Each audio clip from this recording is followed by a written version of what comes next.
Greetings, YouTube shave fans, super curve honing fans, type 2 diabetes rescued by keto fans, and carnivore eating fans. The proper human diet. I have a shave today. I try to do things a little bit different. This is kind of a showdown. This is kind of runs up in some way up in Martin's Alley. The soap I'm going to use today is Fine. Okay, this is the Fine. They call this, this is the softer one, the Barber Blue. I think I used one of their earlier, now discontinued, unobtainium hard soaps the last time. But this lather's pretty easy. The Barber Blue is a great scent. It seems to me that a lot of the Fine scents and soaps are an homage to something that's classic or famous or whatever. And I'm not sure what this Barber Blue is. I got an idea, but I just I like it. It's kind of a barbershop scent. It's not quite doesn't quite have the sweetness of some of them, or the heavy powder with others, or the slight harshness that you might find in Pinard Clubman. But it is a soap that a scent that I like.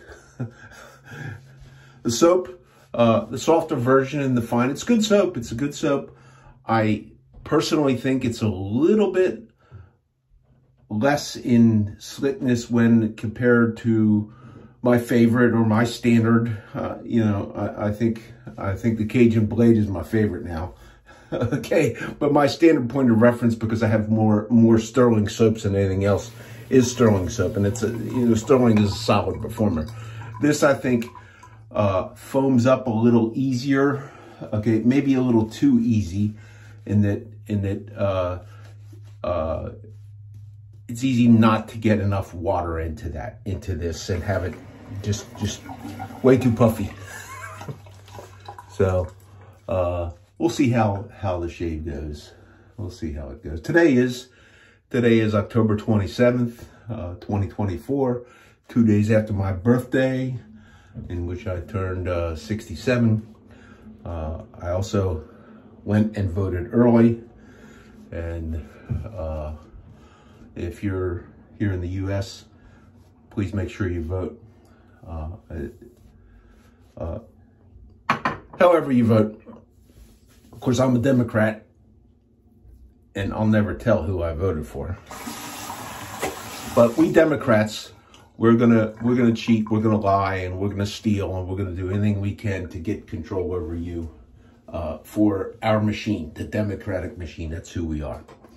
So the razor today, I did a honing not too long ago, and I did a shave on that on a Ralf Aust, and I mentioned this razor here during that.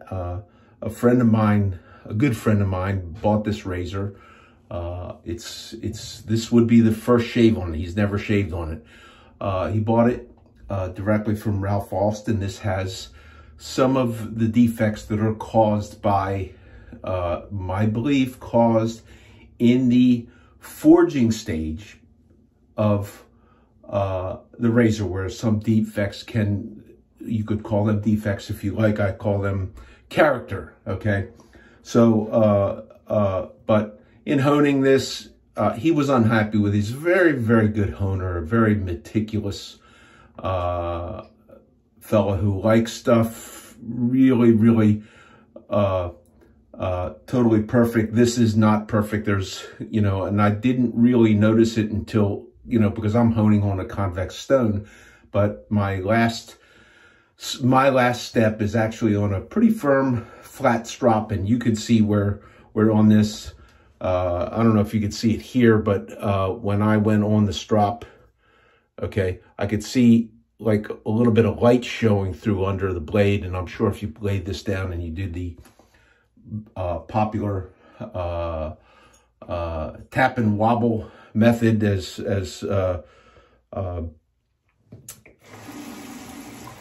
exemplified by Dr. Matt, hasn't done much lately, but he has been, you know, a good source for a lot of people for learning to shave and honing and that kind of stuff. Anyhow, I took this. It would not totally give me the best that I wanted on my packing peanut test. So I went ahead and I rehoned it. You could say that I reset the bevel, although I don't like to talk in terms of setting the bevel. I like to talk in terms in convex honing of hollowing out the bevel, taking metal out behind it, and not trying to think of a triangular bevel. I'm trying to hollow out behind it and get from this point to the edge, okay? And I'm doing that in small sections. There's a lot more guys that are doing that and experiencing that and getting good results with it. Some being, I'm going to call him the unknown honer, gentleman who's the one who's really responsible for, I think he's responsible for introducing lapping films into the use of convex hones. And it's something I haven't tried, but Jared has, and it looks very, very promising. So for something like this, somebody who only has flat hones and you're not quite able to do it, I mean, and this is worse in the end here, the way it kind of flips up, worse than probably any of the Dovos that I have had. It's probably it's pushing gold dollar bending. Okay, it's not as bad as a gold dollar, but if I had not honed a lot of gold dollars, I would have had a lot more trouble with this one. But it was honable. I have no idea what the factory edge would have been like on this, but I did hone it up. It did take me a little bit of time. I think it's got a good edge. And my friend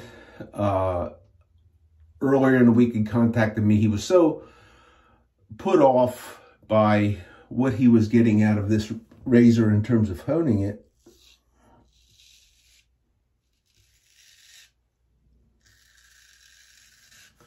And what he had thought based on expectations, a very common expectation that Mr. Aust is one of the better, and I'm sure he's, you know, this is, for me, I like this. I would not have expected that he would produce absolutely 100% perfect pieces, although there are people who espouse that he's like one of the best. You know, I don't think he's any better than necessarily anybody else. I think this is a good razor.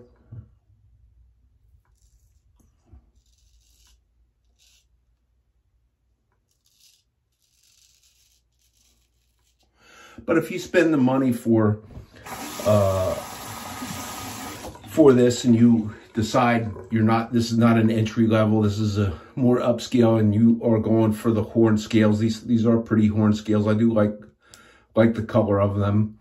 I like them I usually like a little bit darker color in there, but they're pretty attractive. And it is a 6/8 blank with the straight shank, and it did put a French point on there.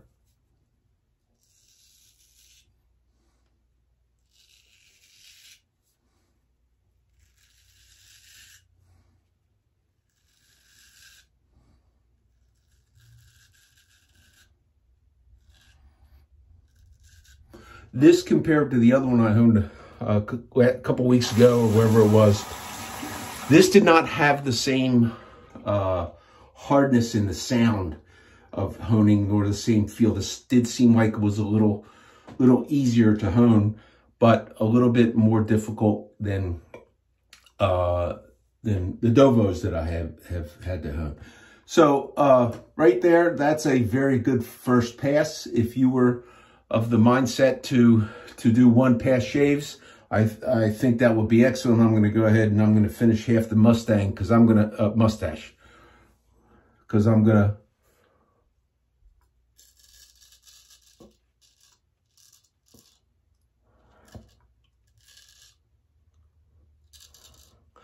to do a little competition here, and there's a reason behind that competition. I'll try to explain it as I go on. Okay, the competition is going to be the Feather DX with a brand new Feather Professional Super Blade in there. I don't believe that I've ever shaved with anything that cuts hair with less force than this, okay? For me, this has always been kind of the standard bearer for ease of shave, okay? Now, do not get me wrong, okay? You do have to learn how to shave with one of these.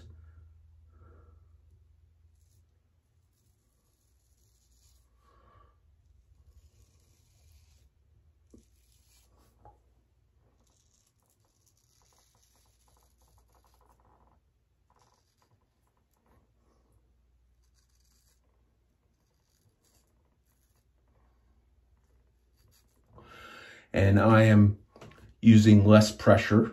I know a little bit too much pressure on this, it'll get you. It will be unforgiving. I'm careful on my angle to try and stay on the lowest angle, lightest touch.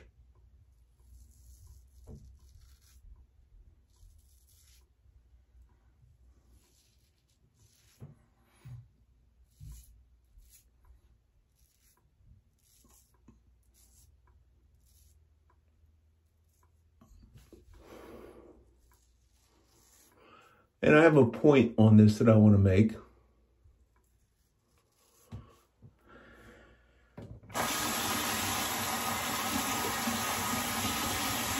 All right, so let me do the, I gotta do the stash.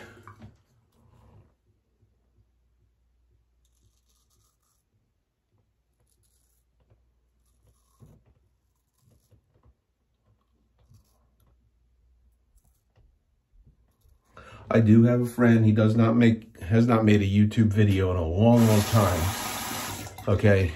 But he has a very, very robust facial hair. And this is the only thing that he can find that does not open blade, that does not feel tuggy, okay? And I've seen him shave with a lot of stuff, a lot of straight razors, including stuff that I've sent him. I've sent him my best, but no matter what I sent him, he felt it was tuggy. I didn't find it that way, but he did. The only thing he finds acceptable is one of those razors, although he does like a different blade, generally speaking, than that particular one. Okay, so there's a little bit of hair left, okay, but you could look and you can, if you go back on the thing and you could look and you can see, okay, I had a lot of hair on there. I could get by with a one-pass shave. It could be simple. This is not a BBS shave by any stretch of the imagination, but I could get by with it as a, what do they call it, a socially acceptable shave.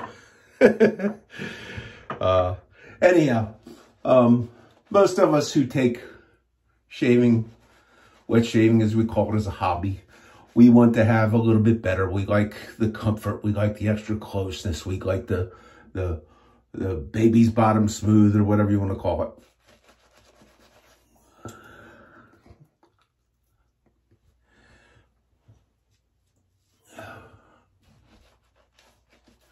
I like the smell of this stuff, but not that much.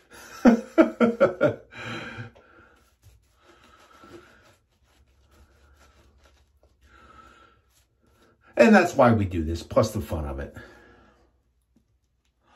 So, why am I doing this competition between the two? Okay, I can remember early on when I was, a long time ago, I can remember, seems like a long time ago, I can remember when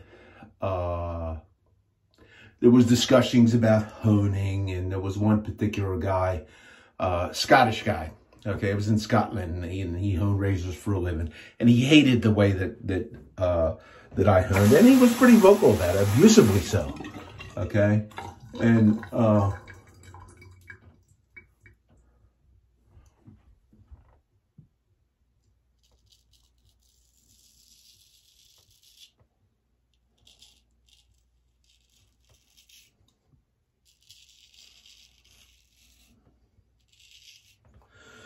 And it was his belief, and he's entitled to his belief, okay? I said one time about honing a razor that'll shave as good as this, okay? And there are loads of people that are going to give me the argument. Nothing, in my experience, cuts hair with less energy than this. This is far more unforgivable. Even though the angle on this is more obtuse, the final angle is more obtuse than this is. Okay, there's coatings on here and the precision of the machining and that kind of stuff. This thing, if you come in at a steep angle, you come in hot, it will draw blood. Looks like I might have even done that here.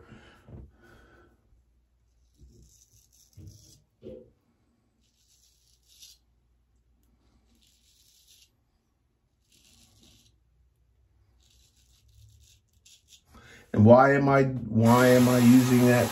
And why am I saying that? I'm saying that because there's people that are going to disagree with me, okay, on that. And if that guy had not lived in Scotland, I would have sent him a razor, and I'd say, okay, you know, he got on, he says, oh yeah, a properly owned razor will blow that out of the water. Okay, I'd send him a razor, and I'd say, okay, put your money where your mouth is, okay? But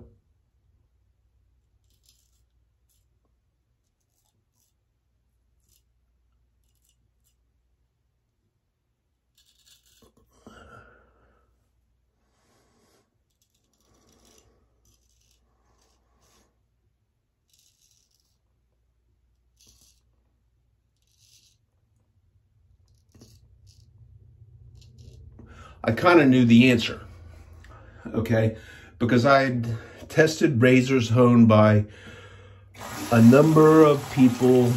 I'm gonna say I sampled probably the best of the best in the United States, and none of them, in my opinion, match this. My own work does not match this. I get to where just like right there, I'm shaving with this. I'm thinking this is pretty good. I kind of like that. It is a little different. It's likable. Is it sharper than this? Does it cut hair easier than this? I don't think so.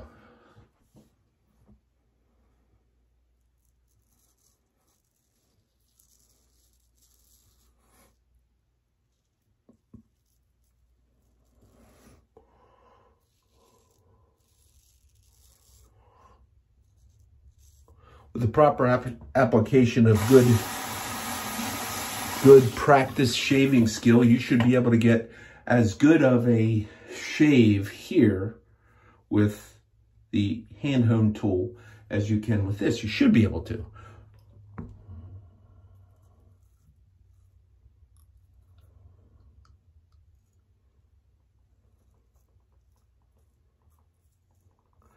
However, I am quite sure,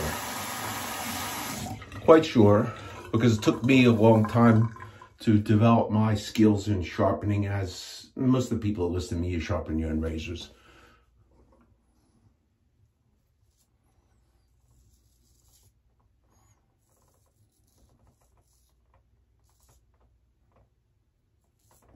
And you develop your skills to get to a point that makes you happy.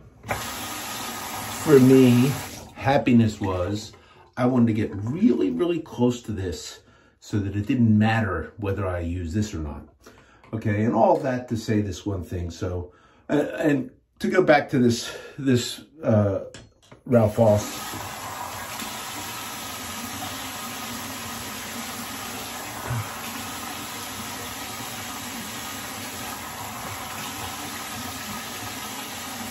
My friend had offered it me initially for sale at a discounted price, which I really don't need any more razors, okay? I really don't. I don't have any Ralf Austs, but this has been some time, okay? And it bothered him so much, and I feel bad, okay, because there are people, and you can find them around, who claim that this razor maker didn't make stuff like that, doesn't make stuff like that. However, he does. And I actually went on the bludgeon and beat down shave for him and Googled up Ralf Aust, and I found where there's one guy, oh, they're better, they're perfect, perfect. And then, you know, a couple of posts later, here's a guy, and that thread was not all that long ago. I mean, I'm going to say within a year or so, around a year. And then just a couple of posts later, there's a guy who said, well, I bought a lot of them, and about half of them are warped. And somebody further on down says it was barely shave ready, yada, yada, yada, yada.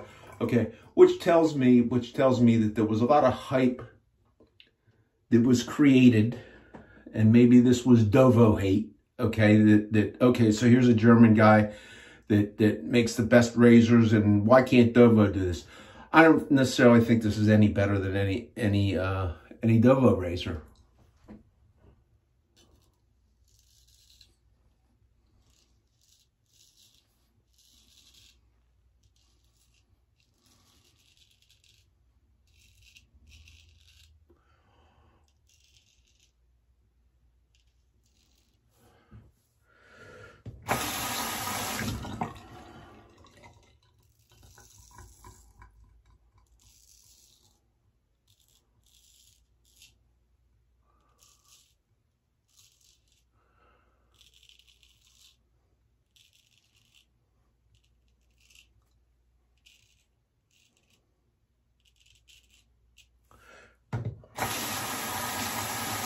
So,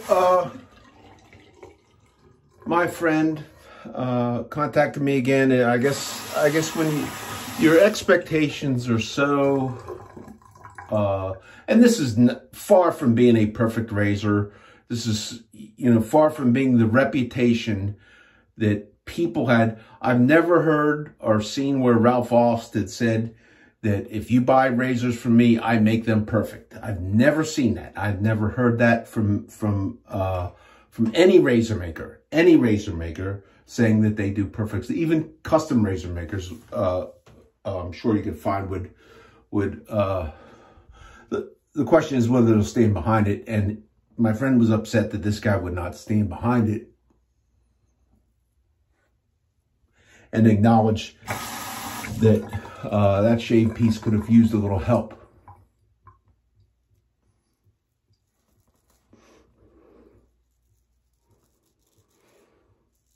And right in this area, that's where my hair grows up. That's where the toughest thing for me. And that's where I usually judge this. I can barely feel any kind of a tug, and I'm pretty sure barely feel it cut. I know it's cutting. And I'm going to venture to say that I'm maybe a little closer here than I am on this side. A little bit. Does it mean I can't take the other tool and touch it up a little bit? Because I can, and I probably will.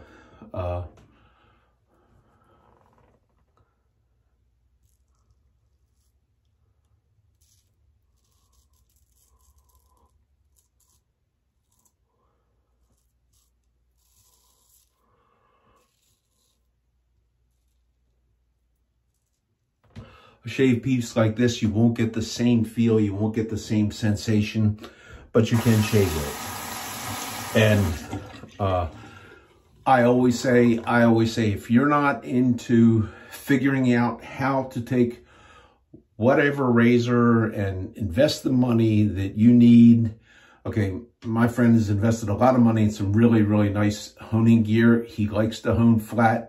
This razor would be very, very difficult to hone flat, even though he did hone it up.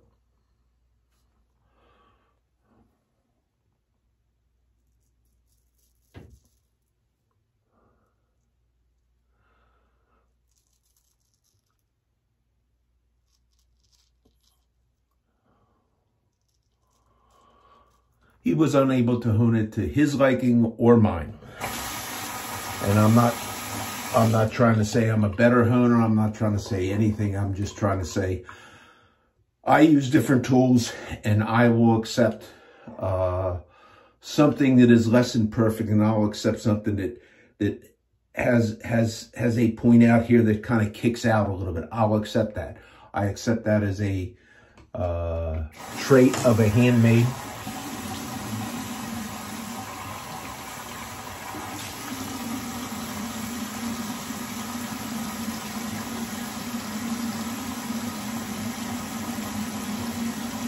Well, I was actually wrong there. This is actually a little closer. And that could be me, but they're both totally perfect. But, you know, it could fall into the range of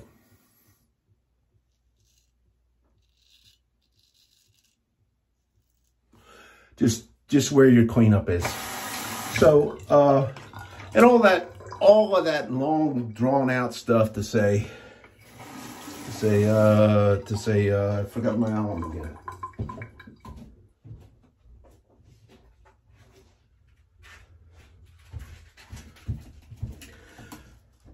To say, if you have the expectations,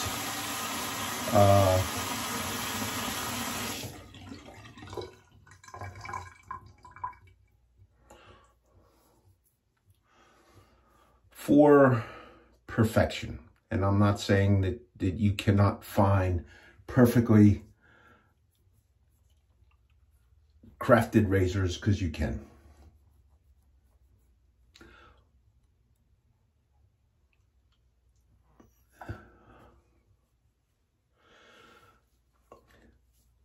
But an option, if you don't want to go through the things that I go through, the expense that I go through to hone and sharpen a razor and learn how to do it, but perhaps the disappointment of finding that almost every other razor that you have gotten and honed up, you could hone up and you could get it to your satisfaction, even ones that were less than perfect.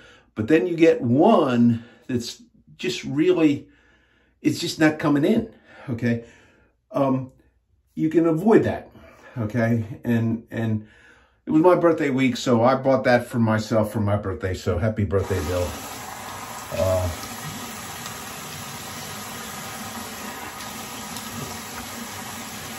I now have a Ralf Aust. That razor shaves very well. I'm very happy with that. If my friend wants it, I don't think he will. I think this is going to be a sore spot for him. I'm going to use these, what do they call this? Zarkaful aftershave cream. Okay, a balm they call it. This hasn't like come apart yet. I'm told that this stuff has a somewhat limited shelf life. This is a product that Jared at the Spear Shave brings in from wherever this is made.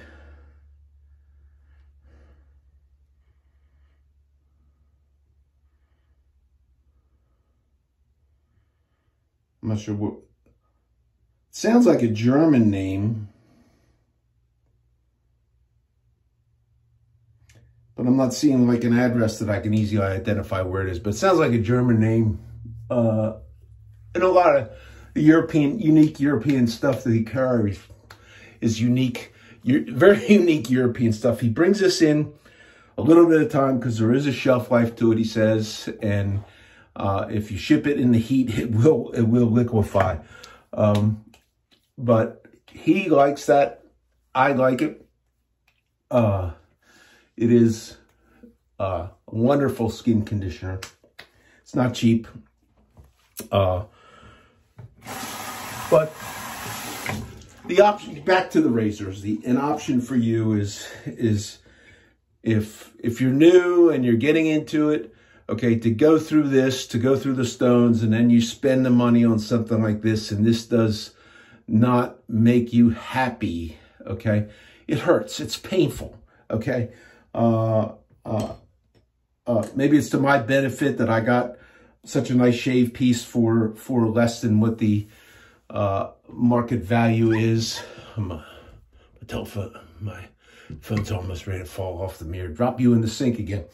But this is a really, really good option for somebody who does not want to go through the whole straight razor thing. And one of these blades, one of the blades, replaceable blades in here. Okay, this is a Feather Professional Super. I think I said that. 3 shaves, it starts to change a little bit. You can't really shave with these and then leave them be. I'm probably going to have to start shaving a little more regular and use this one up. They begin to degrade after the first use, just being out in the air. And I've noticed that. So I'm gonna follow up with the Fine Barber Blue. This is a really pleasant scent. If you're looking for a scent, you should not hesitate to try this. The Fine stuff is economic. Okay, I mean there's cheaper stuff, but there's also it's just really, it smells good. I like it. So that's the shave. I'm gonna go ahead and put a little powder on. It looks like I got myself with the feather. Those blades, as I was saying, the feather blades, I think that I may go about 5 shaves with the Feather Professional Super. Other blades, I'll go a little bit longer. That one seems to be like the top of the top for me. When I got that tool, I went through and I tested all the blades, all of them. Okay, and a little bit of powder. You can take the Canon, hit yourself with the Canon if you want to do that, or go onto a washcloth or a brush.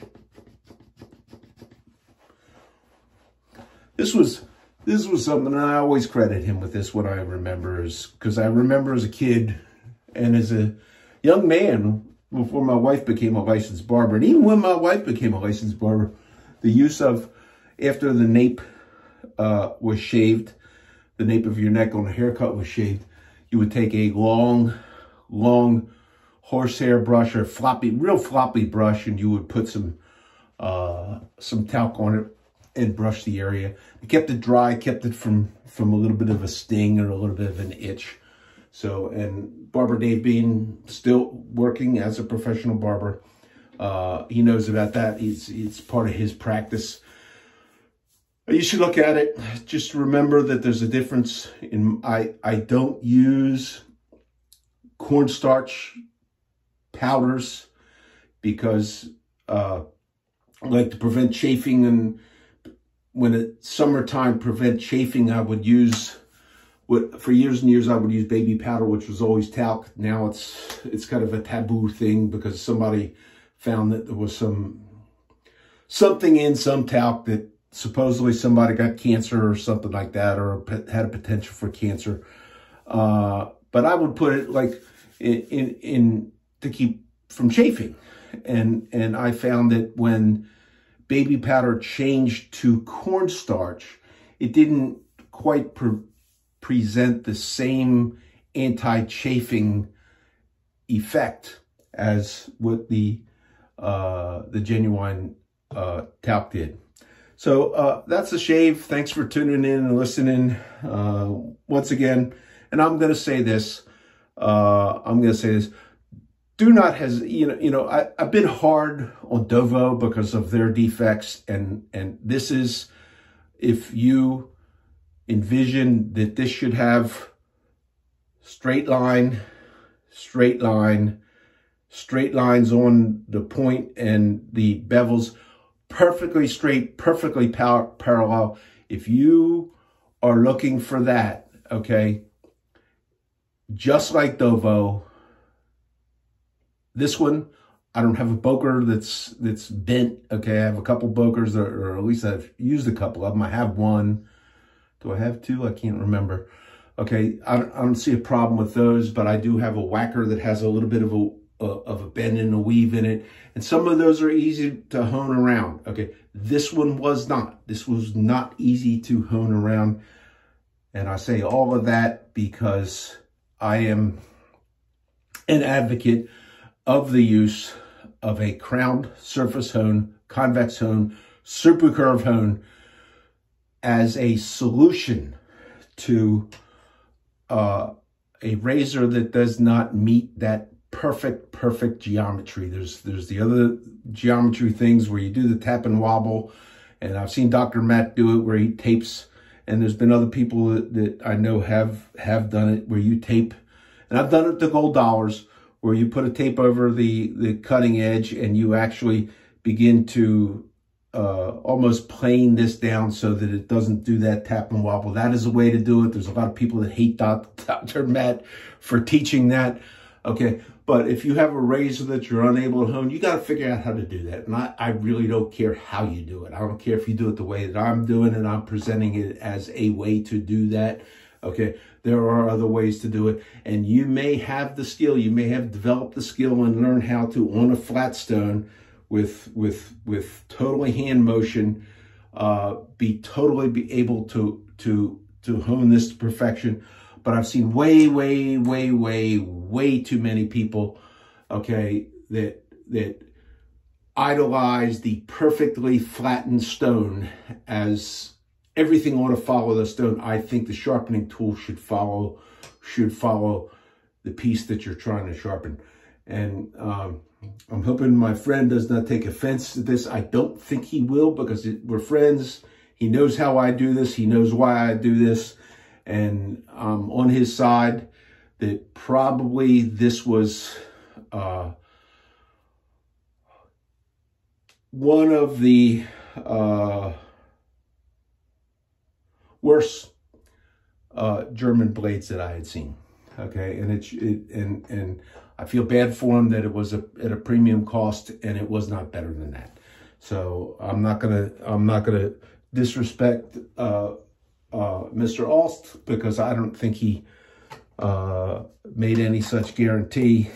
Okay, the fault on, in my opinion, the root cause of this disagreement on what is acceptable lies in the shave forms, and I could call the names of demanding that a good razor is this, or a good razor, and they're not totally wrong. They're not totally wrong. Okay, but to create the expectation that, oh, this is where you go, that you go buy from this guy and you won't get that. Okay, there's the perfect example where you can go to this guy who loads and loads of people says he never does that. Okay, and I have it written. Okay, he never does that. Well, there's the example right there. So thanks for tuning in. Thanks for listening to me ramble on. If you haven't voted, please vote. Please, if you're an individual with a faith, please remember the future of the country and the world at this particular time. I think it is a critical thing. So thanks for tuning in. It's Bill out. Bye.